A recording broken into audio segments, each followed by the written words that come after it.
السلام عليكم، مرحبا بكم من جديد مع وصفة طبيعية من الموروث الشعبي، ووصفة لعلاج السعال الكحة الجافة. وصفة اللي زوينة بزاف كتعالج البرد. الناس اللي كيعانيو من الربو والناس اللي كيعانيو من البرد، كيعانيو من السعال الشديد وكذلك الانفلونزا، كيبقاو يعطسوا بزاف في الصباح، كتكون عندهم واحد مجموعة من يعني الحالات اللي كتبين أن عندهم حساسية. هاد الوصفة زوينة بزاف وكنت خديتها من عند واحد العشاب، وصفة اللي كتعالج الحساسيات ديال الكحة والسعال، يعني اللي كتكون في الصدر. وصفة زوينة بزاف، وحتى كذلك الناس اللي كيعانيو من الحكة اللي كتكون في الأنف وكذلك أو الحنجرة. هاد الوصفة غتفيدكم بزاف، كتقوي المناعة. يعني هاد الوصفة خصنا نديروها بداية موسم الشتاء، كتقوي لنا المناعة وكتعطينا واحد القوه في الجسم ديالنا، طاقه في الجسم ديالنا. كنتمنى انكم تجربوها. فيها مكونات اللي هي طبيعيه وسهله، موجوده ومتوفره، وتحتاج منا يعني نحاولوا اننا نصوبوها منين بغاو نستعملوها. هذه الوصفه فيها الثوم، يعني غنحتاجوا الثوم الاحمر اللي هو غني مضادات الاكسده وغني بالفيتامينات اللي كتساعد على تقويه الجهاز المناعي. غنحتاجوا العسل الطبيعي، وغنحتاجوا المعلقه كبيره من الزعتر. ثلاثة المكونات فقط: الثوم يستحسن يكون الثوم الأحمر، والعسل الطبيعي، والزعتر. ثلاثة ديال المكونات اللي غادي نقوموا بمزجها وتحضير هاد الوصفة. كناخذوا العسل، كنديروه في شي قرعة ديال الزاج معقمة،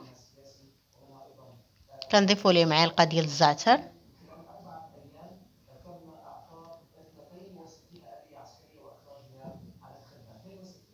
من بعد غادي ناخذوا الثوم اللي غادي نقشروه. الفصوص ديال الثوم غادي نقشرهم وما غاديش نقطعوهم قطع صغيره، غادي نخليو هذاك الفص ديال الثوم هكاك يعني صاين، وغادي نحطوه وسط القرعه ديال الزاج اللي قلنا انها تكون معقمه مزيان وفيها العسل والزعتر.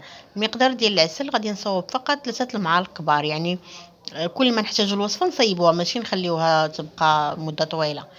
وغادي نضيف هذوك الفصوص ديال الثوم على العسل طبيعي. هانتوما كتشوفوا معايا انا كنقشر الثوم وكنضيف وحده بوحده. الثوم مهم بزاف في فصل الشتاء، بدايه موسم الشتاء خاصنا نستعملوه بزاف في التغذيه ديالنا، خاصنا نستعملوه في العصائر والمشروبات، خاصنا نستعملوه في الشوربات، في يعني يدخل في النظام الغذائي ديالنا بشكل يومي، حيت كيعطي واحد الدفء، كيعطي طاقه، وكينظف لنا الصدر ديالنا من يعني الاشياء اللي كتخليه ان الصدر كيتخنق وكتبدا السعله كتكون بشكل كبير في خصوصا في الصباح. هاد الوصفه صالحه للكبار والصغار. بالنسبه للصغار ابتداء من 10 سنوات ياخدوها. زوينه بزاف، غادي تفيدكم وغادي تعالج لكم مشاكل البرد كلها بصفه نهائيه، وغادي تعطينا طاقه وقوه غادي تحسوا بها ان شاء الله باذن الله. من بعد ما كنضيفوهم كاملين كنحركوا شويه هذاك العسل مع هذيك الثومه ومع الزعتر. هانتوما شفتوا غير غادي نخلطهم بشويه بحال هكا، كنحركهم مزيان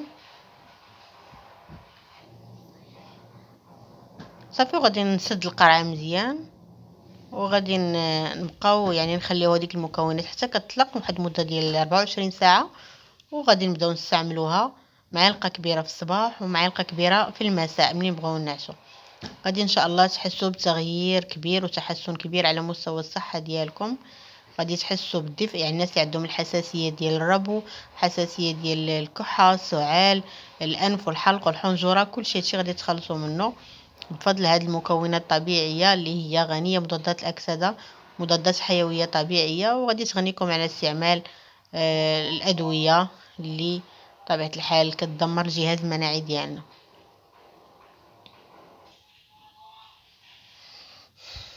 اذا كانت هذه الوصفه ديال اليوم وصفه طبيعيه، وصفه اللي مكونه من 3 ديال الاعشاب، 3 المكونات، وصفه مغربيه 100% وعندها فعاليه كبيره في شفاء المجموعه من امراض البرد، يعني كل انواع البرد والحساسيات اللي كتكون في فصل الشتاء. ان شاء الله نتمنى انكم ما تعجزوش عليها وتجربوها. ان شاء الله باذن الله غادي تلقاو تحسن كبير في الصحه ديالكم. اتمنى انكم تدعموا القناه وتتواصلوا مع القناه بشكل يومي، وشكرا لكم والى اللقاء.